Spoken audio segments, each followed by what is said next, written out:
តិចទេយើងស្រ័យហូបពីព្រោះមាសឡើងរហូតដល់តម្លៃ 150000 នៅក្នុង1គីឡូនៅក្នុងពេលឆាប់ខាងមុខនៅពេលនេះមានសំណួរ2កំពុងសួរសំណួរទី1សួរថាខ្ញុំទិញមាសនៅក្នុងតម្លៃនឹងបានអត់កំពុងសួរណាហើយសំណួរទី2គឺសួរថាតើនៅមានឱកាសក្នុងការលក់ឬក៏ក្នុងការទិញមាសនៅក្នុងតម្លៃទាបដូចជា 4200 4300 ឬក៏ 4100 បាទអត់ខ្ញុំជំរាបជូនបងប្អូនថាចេះនៅពេលដែលមាសឡើងរហូតដល់ទៅ$640នៅក្នុងមួយជីមាសបានធ្លាក់មកនៅក្នុងរង្វង់$500និង$400ក្រាស់នៅក្នុងមួយជីអញ្ចឹងរឿងហ្នឹងគឺសិតតែជារឿងដែលអាចហើយរឿងទី2ដែលបងប្អូនគួរមើលយើងឃើញថាទីផ្សារលក់ដោយហាងឆេងមាសនៅក្នុងស្រុកខ្មែរនៅពេលមាសឡើងនៅក្នុងពេលបច្ចុប្បន្នដូចជាអត់បូកតម្លៃឡើងទេមានហាដកតម្លៃមកវិញហ្នឹងគេសិតតែយល់ពីហេតុផលតើទៅជាមួយនឹងប្រតិកម្មនឹងការរងចាំស្អីគេទៅជាប្រតិកម្មនឹងការរងចាំម្នាក់នៅតែមានជំនឿទៅលើការកាត់បន្ថយអត្រាការបរិបទសហរដ្ឋអាមេរិកដែលអាចនឹងកើតឬក៏ម្នាក់នៅតែមានទំនោរចិត្តជឿទៅលើវិបត្តិធម្មពលនិងការរក្សាអត្រាការប្រាក់ដែលជាសម្ពាធមាសគឺបែបហ្នឹងហើយបច្ចុប្បន្នមាសដែលកំពុងតែកើនឡើងគឺដោយសារតែគោលនយោបាយដែលទិញនៅ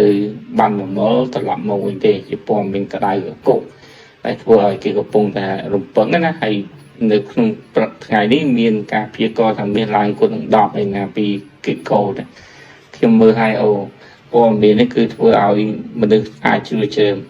អញ្ចឹងសម្រាប់សំណួរសួរថាមាសអាចនឹងធ្លាក់មកវិញបានអត់អាចនឹងធ្លាក់ហើយបើសិនសួរថាសំណួរគួរតែទិញនៅក្នុងពេលបច្ចុប្បន្នហ្នឹងដូចជាមិនបាច់គួរទិញទេនៅក្នុងពេលបច្ចុប្បន្នពូមាសកំពុងតែបានយើងចាំមើលវា reject មកវិញយើងពិនិត្យទៅមើលទៅលើ resistance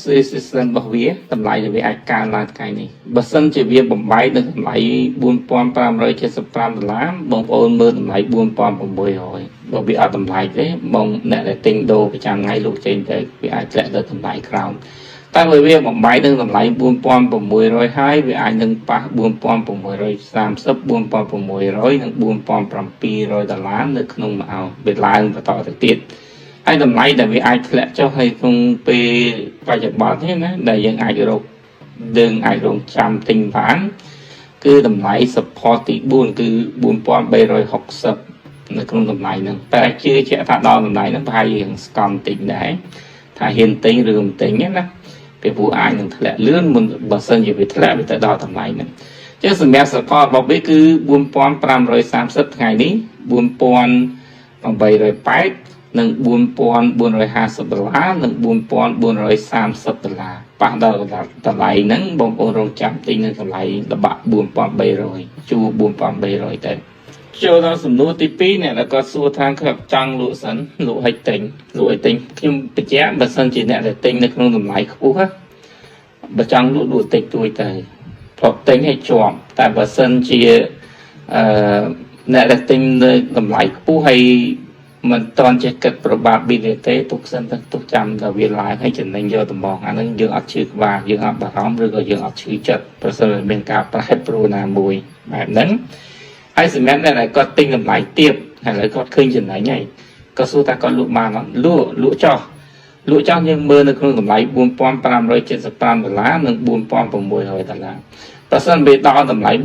$4600ហើយវាព្យាយាមប៉ះនៅក្នុង$4650ដល់លក់ទុកដល់ឡើងដល់$4700ចាំលក់ប៉ុន្តែបើវាប៉ះទៅមកវាប៉ះទៅមកហើយវាឡើងអត់ផុតនៅក្នុងតម្លៃ$4575ទេវាធ្លាក់ទៅវិញទៅមកលក់តែពីព្រោះវានឹង reject តម្លៃហ្នឹងហើយវានឹងបន្តធ្លាក់ទៅតម្លៃទីទាបរហូតដល់តម្លៃ$4430ហើយនឹងអាចវិលត្រឡប់នៅក្នុងជួរ$4360តើណាសង្កត់តែតណាអានឹងគឺបច្ចេកទេសតែបើសិនយើងទិញមាសដុំហើយយើងខាងអត់ទេខ្ញុំចង់ខ្ញុំមិនជាអ្នកជួយដូរខ្ញុំមិនជាអ្នក forex អីហើយក៏ខ្ញុំនេះដែរខ្ញុំចង់លក់ឲ្យត្រឡប់ទៅវិញលក់ទៅឲ្យរងចាំទិញហើយគាត់ថារងតាមទិញអាចយូរហើយគាត់ថានៅក្នុងចុងឆ្នាំជាទូទៅចុងឆ្នាំមាសតែងតែឡើងហេតុអីក៏មាសឡើងពីព្រោះព័ត៌មានសម្បូរតួលេខសេដ្ឋកិច្ចចេញមកអស់ហើយនៅពេលតួលេខសេដ្ឋកិច្ចចេញមកអស់យើងដឹងសេដ្ឋកិច្ច របស់ពិភពលោករាប់តាំងពីឆ្នាំ2023 24 25ដែលមានភាពប្រសើរហើយចាំងចេញពី2023ឡើងនេះឡើងចេញហើយធ្លាក់ទៅវិញនៅដើមឆ្នាំបន្ទាប់ពីគេប្រកាសគោលនយោបាយថ្មីគេប្រកាសការរដ្ឋបတ်ថ្មីហ្នឹងទៅ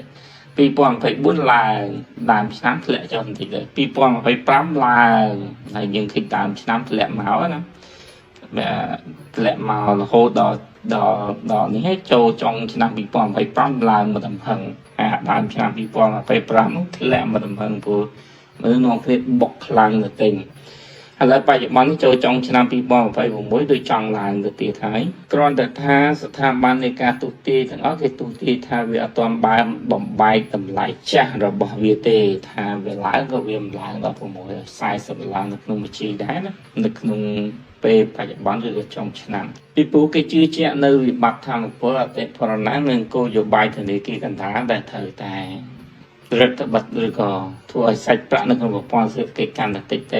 អញ្ចឹងគេនៅជឿជាក់ចំណុចហ្នឹងដដែលដូចខ្ញុំនិយាយតាមវីដេអូហើយសម្រាប់ប្រិយមិត្តដែលគាត់ចង់លក់ឲ្យជួយនៅក្នុងរយៈពេលខ្លីនៅក្នុងពេលបច្ចុប្បន្នមើលលើតួលេខដែលខ្ញុំជំរាបជូនមិញបើវាអត់ប៉ះអីលក់ចេញទៅហើយប្រហែលជាមួយទឹកពីរទឹកទិញចូលវិញពេលឬក៏វាអាចធ្លាក់ចុះមកនៅក្នុងរយៈពេលណាទិញចូលមកវិញទៅអានេះគឺជា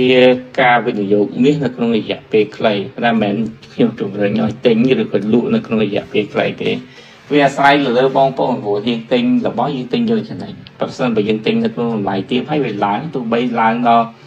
ទោះបីយើងលក់នៅក្នុងកម្រិតណាក៏យើងចំណេញដែរហើយបើសិនជាវាឡើងអត់ចឹងយើងរក support ដែលវារឹងមាំដែលយើងដឹងថាទិញហើយវាកម្រនឹងធ្លាក់មកវិញទិញហើយវាអាចនៅនឹងនៅតម្លៃហ្នឹងហើយយើងអាចលក់នៅក្នុងតម្លៃខ្ពស់បន្ថែមទៀតក៏បានដែរដូចនៅក្នុងតម្លៃ$3,900ជាងនិង$4,000ខ្ញុំជំរាបជូនបងប្អូនជាញាតិញយថាតម្លៃហ្នឹងគឺទិញបានហើយសន្សំបានហើយយកបានហើយព្រោះតម្លៃហ្នឹងគឺមើលទៅមិនចុះក្រោមទៀតទេទោះបីជាឃើញការព្យាករណ៍ថាអូវាធ្លាក់ទៅនេះធ្លាក់ទៅនោះតាមរយៈព័ត៌មានឬក៏អ្នកវិភាគនៅក្នុងស្រុករបស់យើងក៏ដីក៏យើងអាចមើលឃើញថាតម្លៃហ្នឹងវារឹងមាំវាអត់ទៅឥឡូវឃើញវាឡើងណាវាឡើងយើងចាប់ឡើងរកតម្លៃ support រឹងផ្សេងទៀតទោះបីជាពេលបច្ចុប្បន្នខ្ញុំនិយាយថាមិនទាន់ទិញបានណាមិនមែនថាយើងត្រូវចាំទិញដល់$4,000នៅក្នុងម៉ោងឬក៏$4,100នៅក្នុងម៉ោងនេះ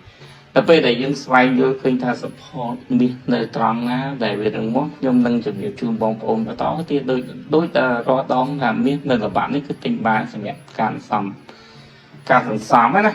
អ្នកដែលគាត់ស៊ូខ្ញុំថាសន្សំកន្លះឆ្នាំទិញបានអត់មួយឆ្នាំទិញបានអត់ការល្បាក់$3,900និង$4,000គាត់បានទិញឬនៅបើគាត់បានទិញហើយពេលនេះវាគួរតែចំណេញហើយអាចលក់ចេញឬក៏រងចាំទិញល្បាក់ក្រោយទៀតក៏ថាបានចំណេញប៉ុណ្ណឹងក៏ល្មមដែរបើសិនយើងទិញបរិមាណច្រើននេះក៏អន្តរការជជែកអំពីតម្លៃទិញចូលមួយប្រវត្តិឆ្លើយអញ្ចឹងដាក់មកវីដេអូឆ្លើយតែផ្នែកទាំងអស់មិនមែនកុំប្រាប់ខ្ញុំទៅស្ដាប់អត់យល់បើសិនស្ដាប់អត់យល់ចាំជួយ comment មកខ្ញុំនឹងបញ្ជាក់ប្រាប់នៅក្នុង comment បន្តសូមអរគុណសូមជម្រាបលា